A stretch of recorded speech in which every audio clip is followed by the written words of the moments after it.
Hello, everybody. You're listening to the Big Chill Podcast. This is episode 413, Riding with Ryan Standish.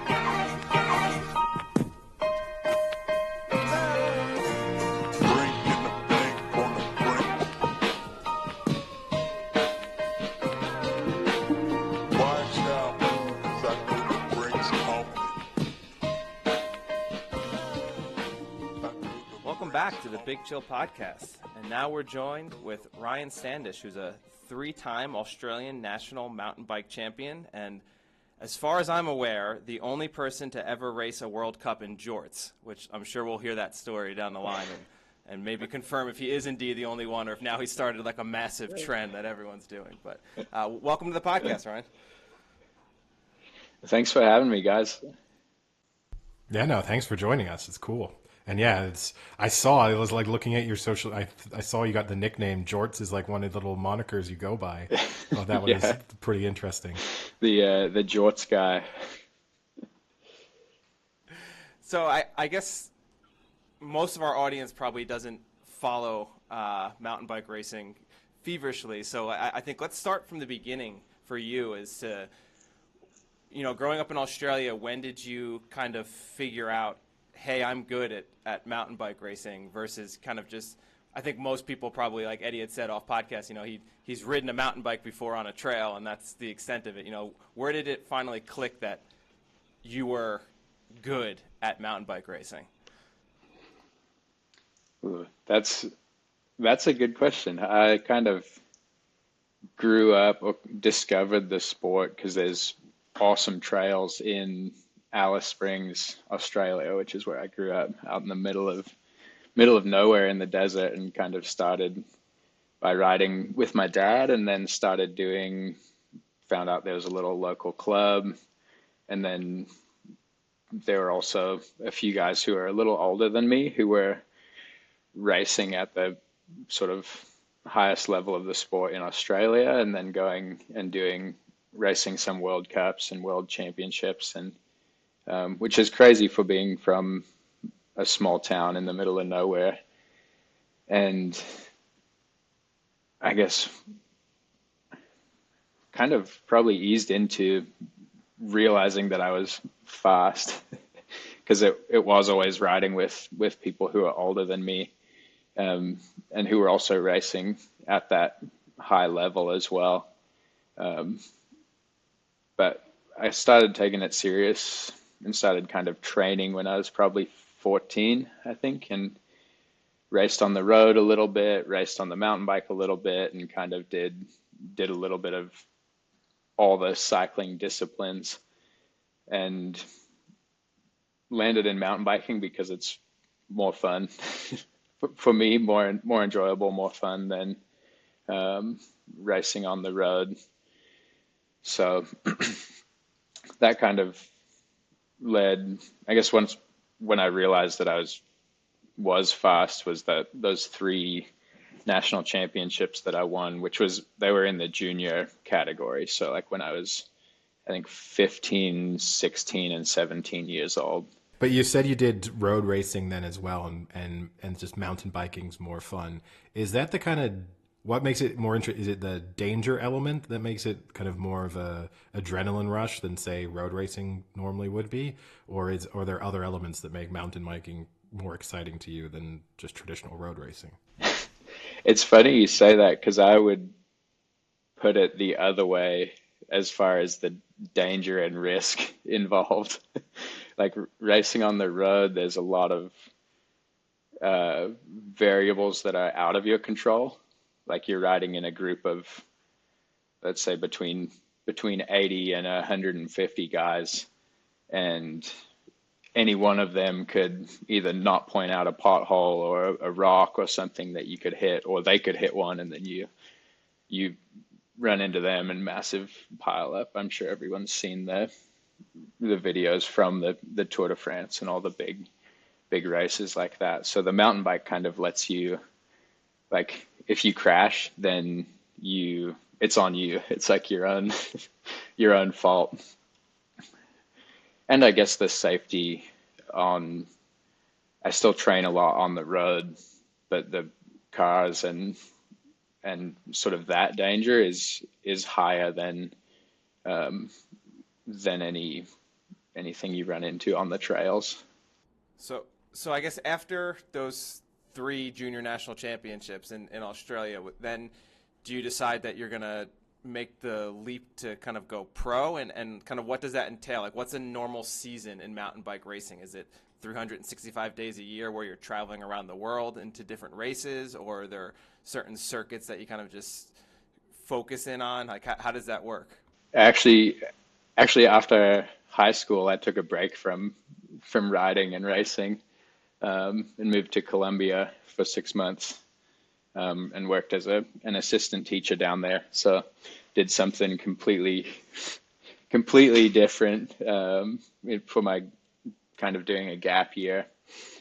And then after that, decided I wanted to go to college in the States, and ended up in Durango, Colorado. Their college has a really good cycling program at Fort Lewis College.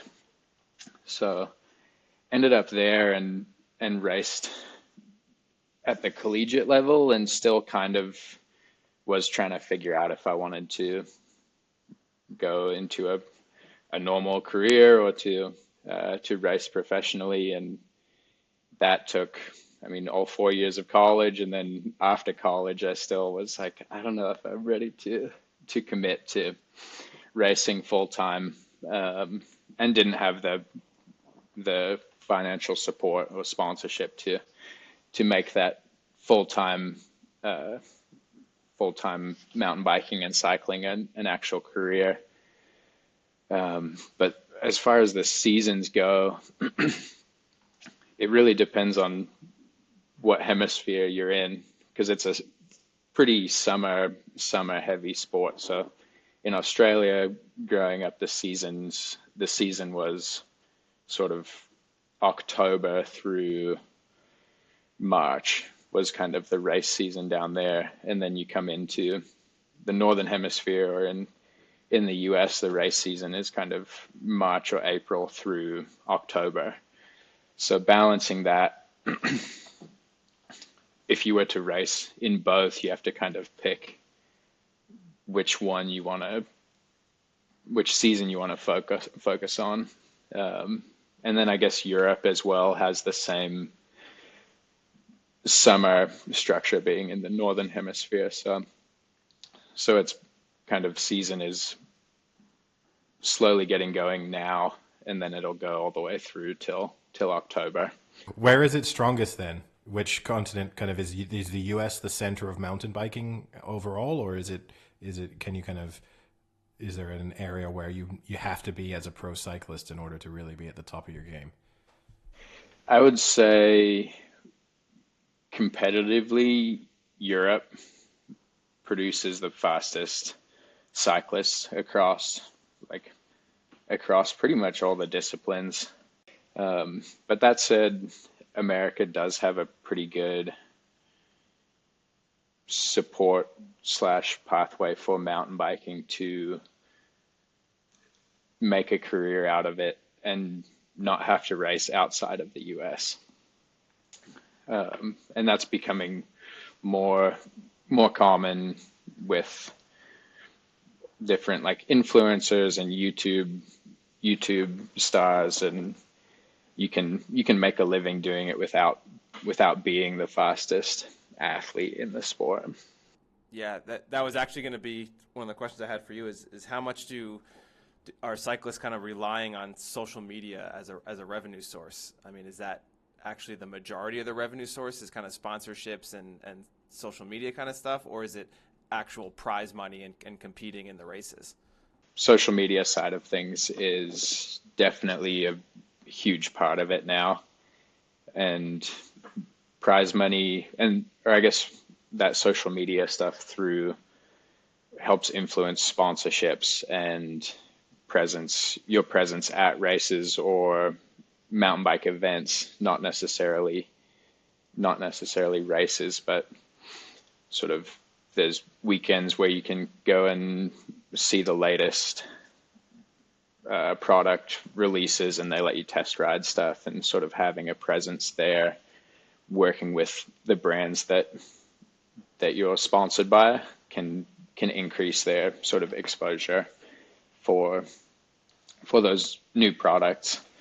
And I guess that seems to take more precedent to, or more, have more weight than race results, which there's sort of a small group of athletes who are able to make money through results. The prize money's not like nothing huge.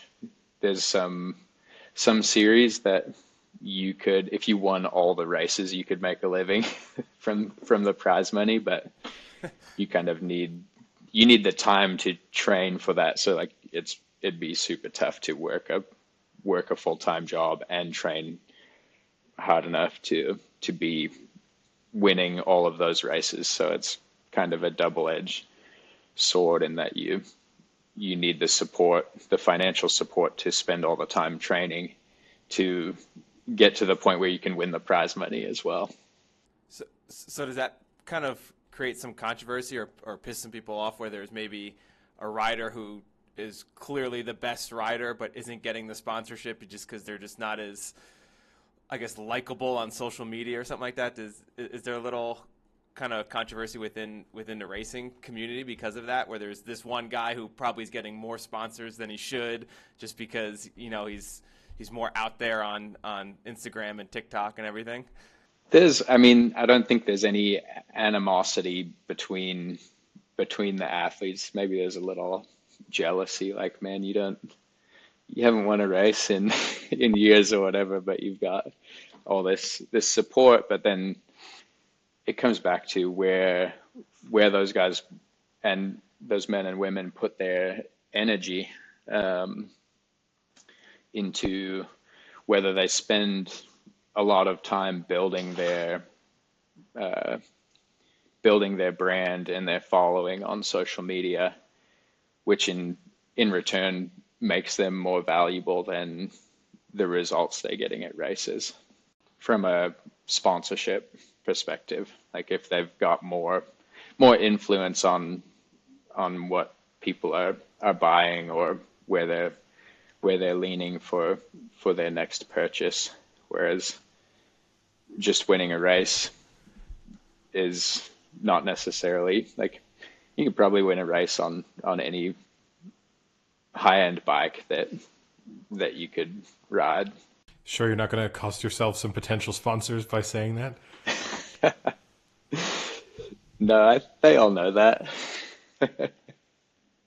So then, in terms of your own schedule, so I mean, for listeners, I guess you're currently in Arizona, but are you traveling? Are you going cross continents? Are you only based exclusively in the US? Sort of, where are you basing yourself out of for the majority of the season?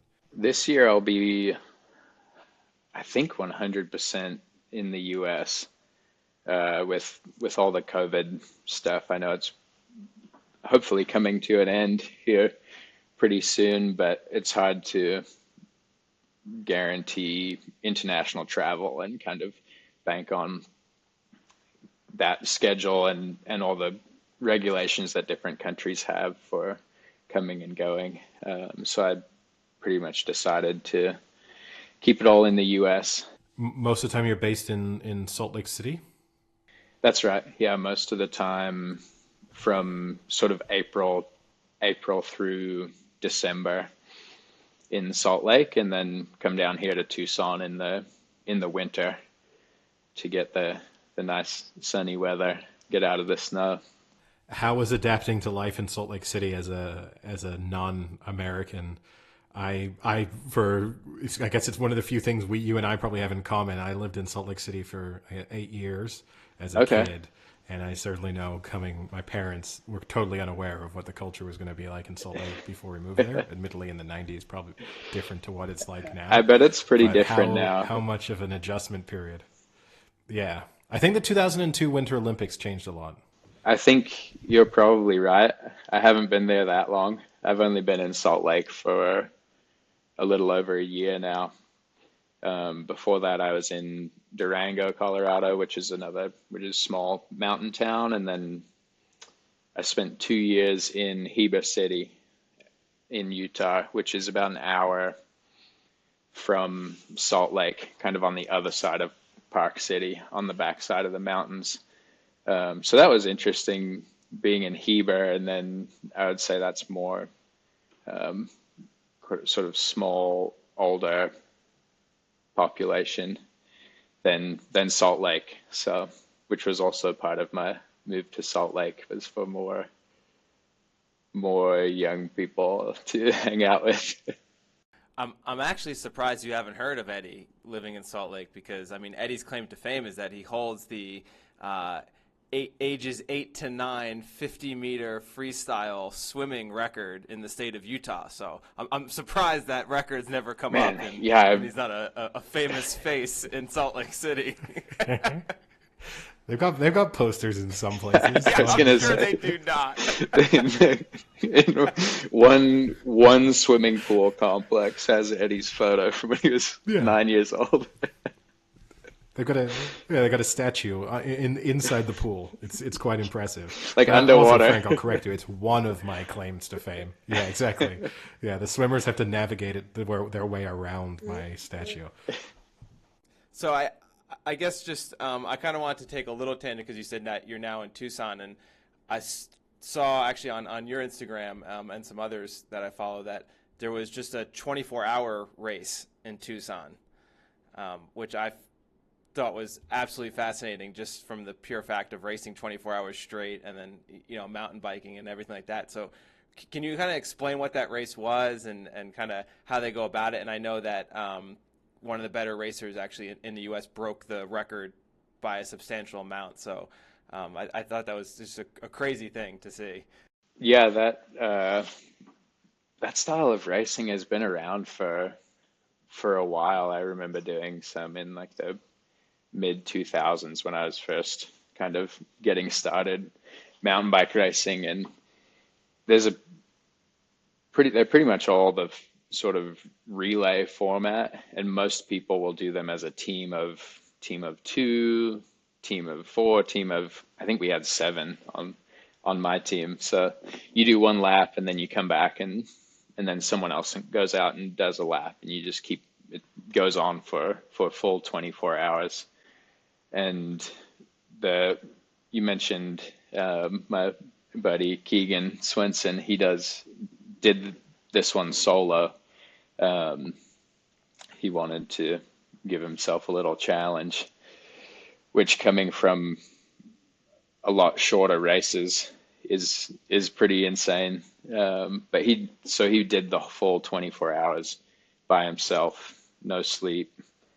I think he rode like 340 miles in the 24 hours, which is crazy. And on mountain bike trails too. So That's he's insane. staying awake, paying attention, like kind of with it ish. When he got to the finish, he was like just blank. Like there was nothing going on. But yeah, they tend to be a lot more fun. I'll say, what's like the nutrition like during that? I mean, is he just eating anything at that point, or I mean, like how does that work? Being able to kind of get enough nutrients in your system for 24 hours straight with not even stopping. Yeah, I think his nutrition plan, they had like pizza, they had burritos, they had like rice and eggs, they had a couple of like the energy gels and like drink mix, like anything you could imagine, like candy, Snickers, you name it. It was probably on his table, like donuts. It wasn't like anything. It's like anything that sounds good, you want to have it there so that you can eat that. Like if something stops tasting good, or you don't feel like eating something, you want to have like 10 other options. But yeah, I think he's still eating. It's been like 4 days since the race. I think he's still trying to replace everything that he burned. I'm pretty sure it was like 16,000 calories in a day or something like that, which there's no way you could eat that in a day. That's crazy. That food you just laid out kind of just sounds like an average American's 24 hours of food without being on a mountain bike for the same 24 hours. Yeah.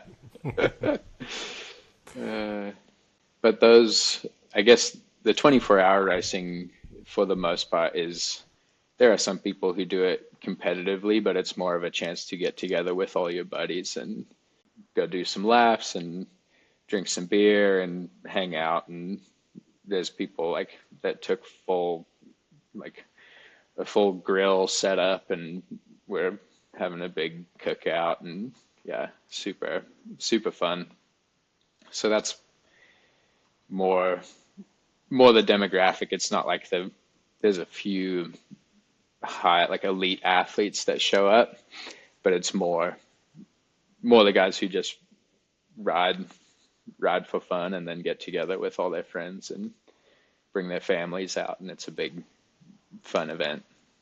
So I guess I'm sure for some of our listeners who maybe are less familiar with mountain biking, the kind of intricacies of the sport, but I think it would be kind of remiss to have you on and not ask you about injuries within the sport. I mean, you already said that you think that road racing is more dangerous.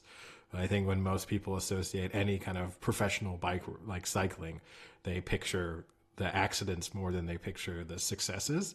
So what's your own track record been like in terms of bad injuries? Has it been an issue at any point over the course of your career?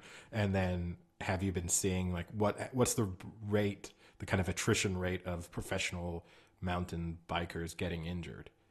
Ooh, I mean, I'm knocking on wood right now. I haven't had any bike bike injuries that have put me out for more than a week or two.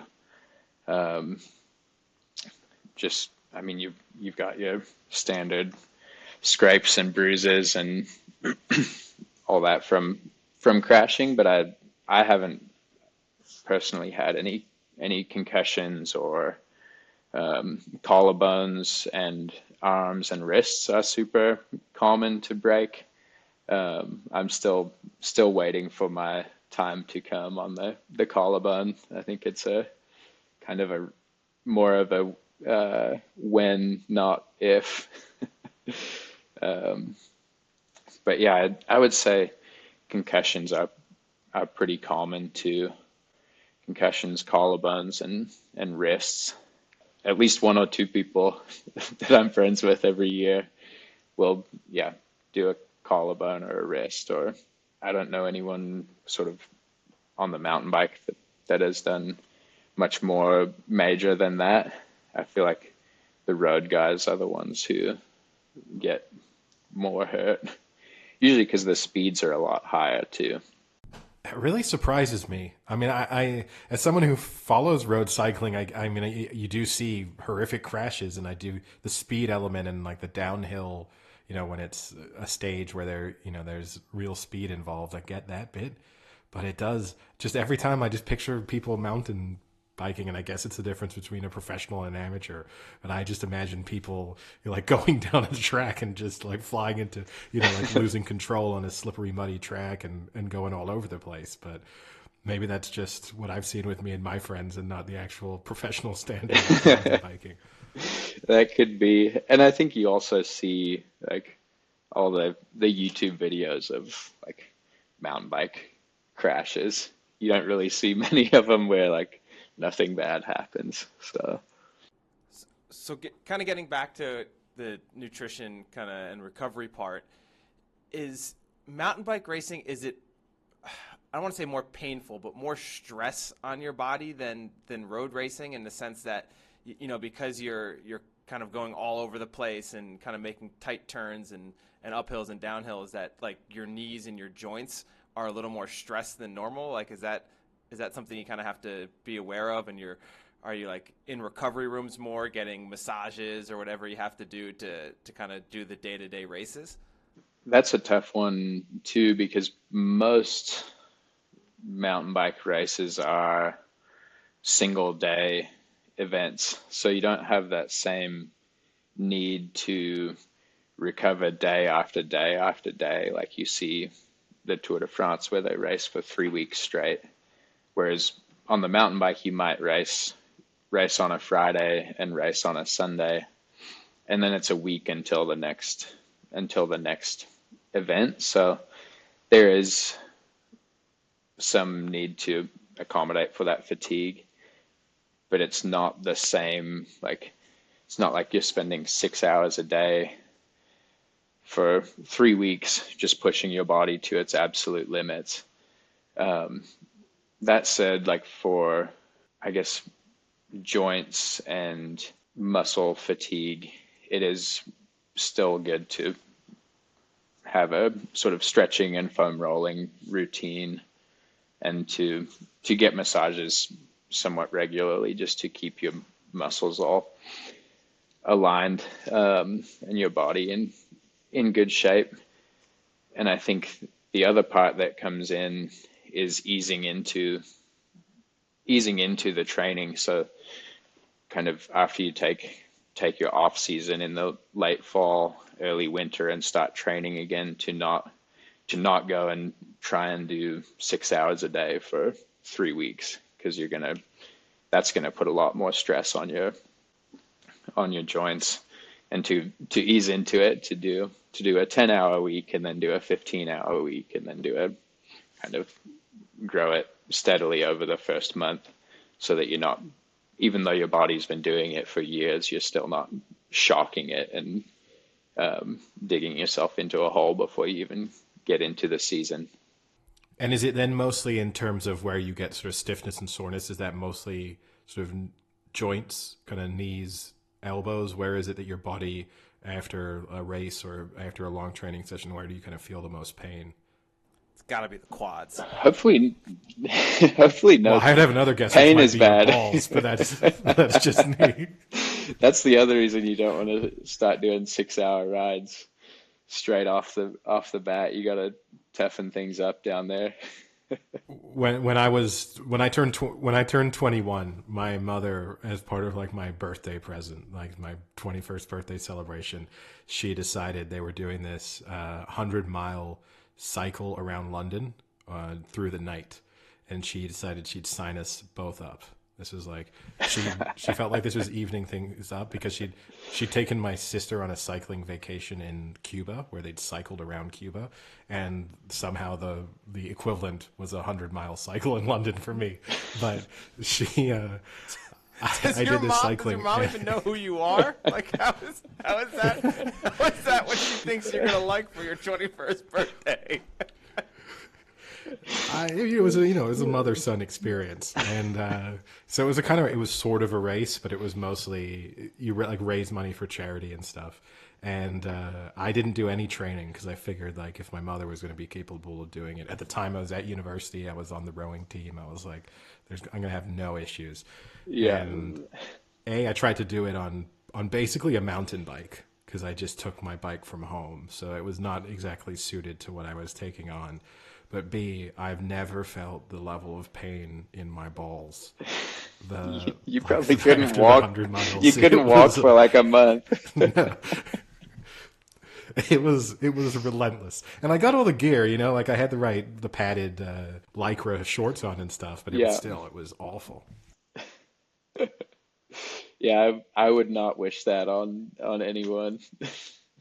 I hope you raised a good amount of money though. Probably not enough. You probably saved money though, because now you can't have kids, so you're good. Yeah, that's true. That's my long-term that's my real contribution to the future of the Earth, is not bringing any more people into it. So Ryan, I guess speaking of racing for fundraising, that's something that you've been heavily involved in. So why don't you tell us a little about that, and kind of what charities and things have you been racing for over the years? Yeah, I guess I don't know a good way to bring this in. But I started doing here in the US, there's bike MS event. I guess all 50 states have an event that is a 100 miles or 150 miles to raise money for the National Multiple Sclerosis Society. And I got more involved with that in probably the last, I think 4 years ago was the first one I did, which I got involved because my dad was diagnosed about 10 years ago. And as the disease progressed and he's no longer, or he can't ride anymore, so he's in a wheelchair full time now. So I was like, I need to come up with something to kind of show my support and also raise awareness and money for the cause, and hopefully finding a cure one of these days.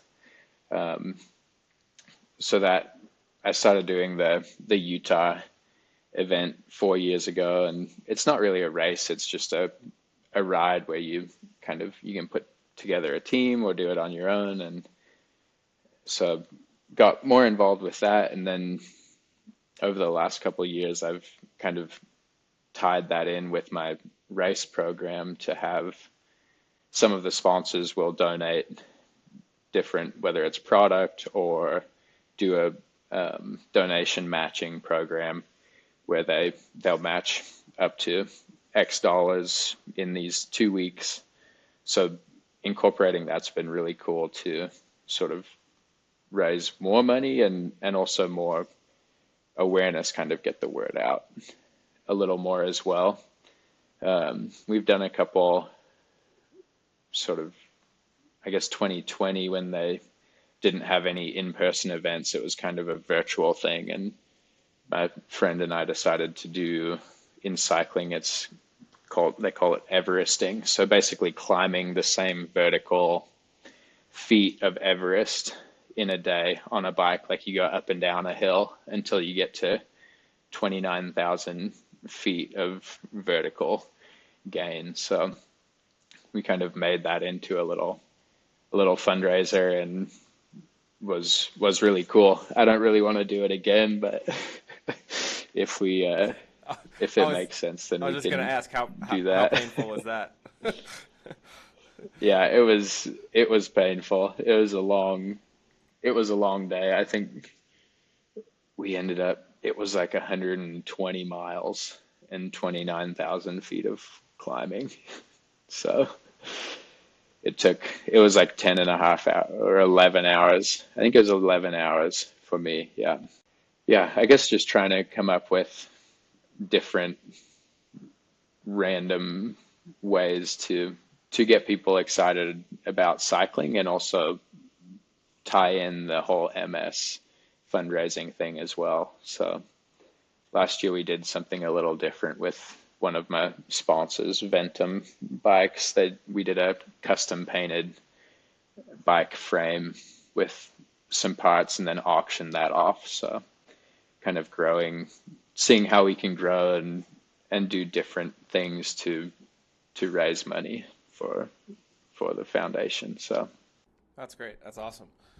And then I think, you just talked about auctioning off the bike parts and things like that.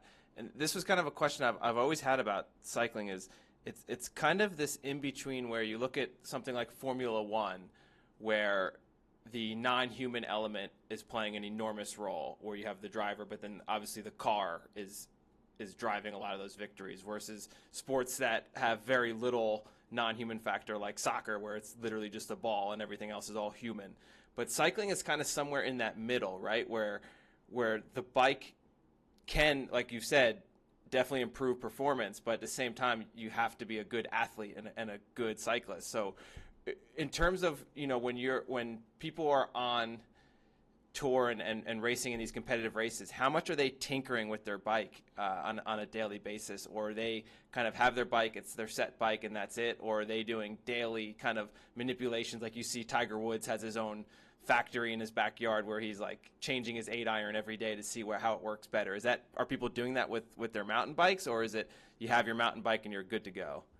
I think it really depends on the athlete. I think there are a lot of people who are constantly tinkering with different things and different setups, and I've kind of become more of that style athlete. I with doing some different testing with like product testing with brands, and it makes you more aware of how each little thing changes the performance and the different aspects of the bike.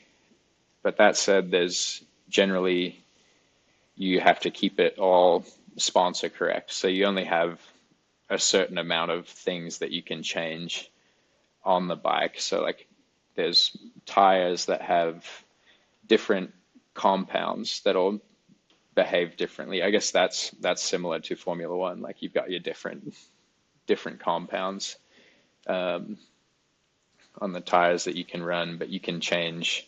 There's also different tread patterns on the tire that will work better in different conditions. So if it's dry and dusty, you have one tire that might work better and sort of be faster rolling and more efficient. But if it's super muddy, you don't want to use that same tire because you're not gonna have any traction at all, and it's gonna pack up with mud. So you have different tire for that. And then within those tread patterns, you've got sort of the different compounds, which are like will maybe be more sticky and will have a little bit of grip, but not roll as well. So there's things like that, and then playing around with different suspension setups. So those are the two sort of big ones that you can tinker with on the mountain bike is your tires and then your suspension, which will your setup will kind of change from course to course or in different types of terrain as well. Speaking of equipment, I guess we need to hear the jorts story and how that came to be and how you were riding pro races in jorts. How you became the jorts guy. Yeah, that kind of started in college. We would just do at the collegiate races. We would cut off. Back then, it was like you cut off old your old jeans that you had, not really designed for doing any activities in. Um, so I was that gonna would say have I feel been, like all yeah. jorts stories start in college. That's like a Yeah, prerequisite to a I jort think it's a story. common, One yeah, night in yeah. college. And then we had the mullet and everything was all all going. Um, so last year or the year before was like, I'll just wear these and uh, one of my sponsors, they make riding gloves, but they started um, making jorts specifically for riding, and they're super stretchy and not super thick. So I was like, what if I'll just wear those for a race? It'd be awesome. And then did it at a couple local races, and then ended up at the World Cup here in the U.S. in West Virginia, and was like, this is kind of a little bold to wear jorts at a World Cup race. And I was like, well, I'm not really at the level that I'm gonna win the race or be in sort of the top 10, so I might as well have a good time. And went out and was kind of near the back. There's only 40 riders allowed in the sort of Friday night short race. And I was in like 35th or something, and I was like, okay, I'm not gonna get lapped. I'm gonna make it through the race, so I'm gonna start doing some wheelies too. So like started popping wheelies, and the crowd just went went nuts. And then yeah, hand up the company that makes the jorts were like, dude, that was insane. Like you need to like do that more. And I was like, I've been doing it for like a year. But yeah, I do think I'm probably the first athlete to have done that at a World Cup cross country race. I think there was a guy who did it in downhill racing, but he wore just full jeans. So So wait, I want a little clarification. It's a company that makes the gloves for mountain bike racing, also makes jorts. That seems like a really strange yeah. connection. Well, they make a couple other, like a little bit of other riding gear too. Like they make some jerseys and some other like long pants. But yeah, they started doing some denim, and it's pretty popular. I think it's taken off. I mean, Frank's a big fan of jorts, so you're talking to the converted when it comes to jorts, and he's never. This has nothing to do with mountain biking. This is just day-to-day wear. He's always in jorts. Are they active I was jorts? gonna say I Like, did does wear he get jorts good once. range of motion? No, they were not. They were, as you said, homemade jorts from a Halloween costume when I was in university in Paris. So it checks Yeah, like there all you the go. box of Another why one that why started someone in would ever put on a college. pair of jorts. Yeah, exactly. Yeah. Sort of, what are your goals then for the kind of rest of your? I know this is a tough question to answer, but kind of for the remainder, the foreseeable future of your career, at least, is it? How seriously do you want to kind of move through the ranks of professional mountain biking? Is that something you want to keep doing whilst developing other aspects of, whether that be tied to like training and nutrition? Sort of what's your kind of focus for the upcoming years of your career? All right. Well, Eddie, do you have any more questions or? No, I've unfortunately my mountain biking knowledge was almost limited to how bad are the injuries. That was kind of like that's I didn't I didn't have anything exciting for you guys either. well, I don't want to say hopefully you. Well, Yeah, I guess Yeah, you're like not disappointed that you haven't had any horrific injuries. you're boring because you didn't crash a bunch. Yeah, fingers crossed this weekend you have a really big crash and you can come back on the podcast and tell us what that broken collarbone feels Gonna like. update you, yeah. Have you ever heard of the Curse of the Big Chill podcast? Is that a thing? Well, actually, that's just a. Oh, well, Frank actually can curse people. A Duke curse not is a yet. real thing. I'd actually say we like to think of it as a big chill bump. A lot of our guests who've come on have subsequently done pretty well the athletes who we've had on have had a kind of couple months of high performance. So if you've got I'm any ready. races coming up, I think you're probably going to put in a. Awesome. That sounds good to me. I might have to come on again in a couple months when it starts to wear off. Yeah, exactly. Yeah, just come on every 3 months, and next thing you know, you'll be in the Olympics. Yeah. Actually, that's one final question I kind of have is are people training towards the Olympics, or are people training towards the biggest races in the world? Like, are the Olympics considered like the best of the best races, or are they kind of almost secondary? I would say the Olympics is the biggest event in cross-country mountain biking. Like they've got, I think similar to a lot of other sports, they have every year there's a world championships that is kind of at that level is the main focus for all the athletes competing for world championships. But then their overall, like the Olympic cycle, they'll structure their training around being in the best of the best shape for the Olympics every 4 years. So Well, I guess you'll just have to keep coming on every 3 months until you make the until I Australian get Olympic on the mountain bike get on team. the Olympic team. That's right. It's getting, I guess that's already next year, right? Or no, 2 years. Never mind. 2 years till Yeah, 2 years. So next enough Summer time to Olympics. prepare. Yeah, I got time. You've got a lot more appearances on the Big Show. What's that, 4 a year? Yeah.